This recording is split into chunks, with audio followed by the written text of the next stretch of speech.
Máme tu takéto vykurovacie telesá. 3 kW vlastne vložky z nerezovej ocele s prípojným závitom 3/4 sú aj alebo polcolky. Hej.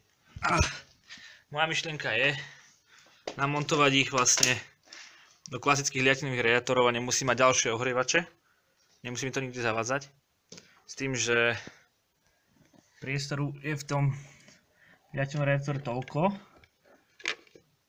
Asi to nebude vidno. Sú tam také zúbky, ktoré limitujú ten priestor.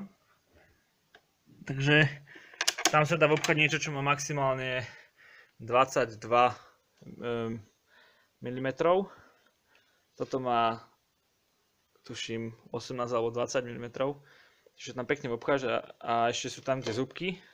Takže má to tam prietok. Dajú sa kúpiť takéto ružice. Chcem povedať, toto je napravo, od tohto radiátora je vlastne ľavotočivý závit. Čiže doprava to nezakrútim, ale doľava to zakrútim. A do tohto môžem už s teflónovou páskou, s tesnením naskrutkovať vlastne tieto špirály. Vlastne na druhej strane, z ľavej strane radiátora je pravotočivá ružica. Na tejto strane je ľavotočivá, na druhej strane je pravotočivá. A keď sme boli leniví použiť horák, môže to aj takto dopadnúť. Nevadí, pomôžeme si. Táto priamočia brúska s karbidovými zúbkami. Takto si hra s tým poradí.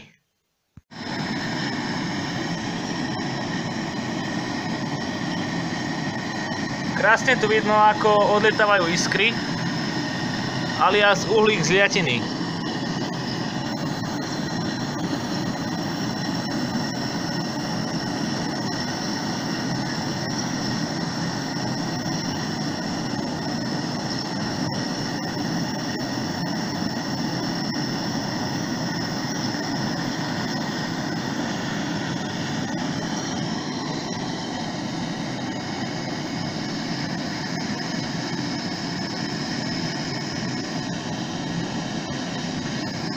Takto keď sme si spravili dve drážky a uvoľnili sme vlastne ten závit, tak pomocou šrobováka klasického, ktorý mám na konci, aby som mohol byť, vlastne podľa ľavotočivého závitu ho pobúcham a vykrutím ho von.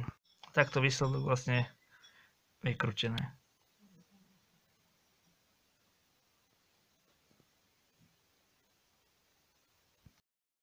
V minulom videu som do ružice liatinového radiátora umiestnil špirálu. Tu už je to výsledne cez také PVC kolienko, akoby tak vyústené do steny, ale tam je vlastne zastrekané len purpenou a kábliky mi idú tu a idú mi dole do pivnice, kde tu mám už rozvedené na ističe a tak ako potrebujem.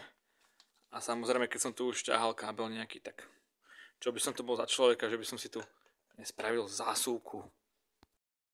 Tiež, čo by som to bol za človeka, keby som do kúpelky dorábal ďalší ohrievač, namiesto toho, aby som do radiátora dorobil špirál. Veď to je proste úžasné, nič mi tu nezavadzá. Hej, mám tu 2 kW špirálu a výkon radiátora je možno tak kilowatt, čo dokáže vyžiariť, preto to treba regulovať. Mám tu triakový regulátor, čo stojí, čo ja viem, 10 eur z Číny, hej.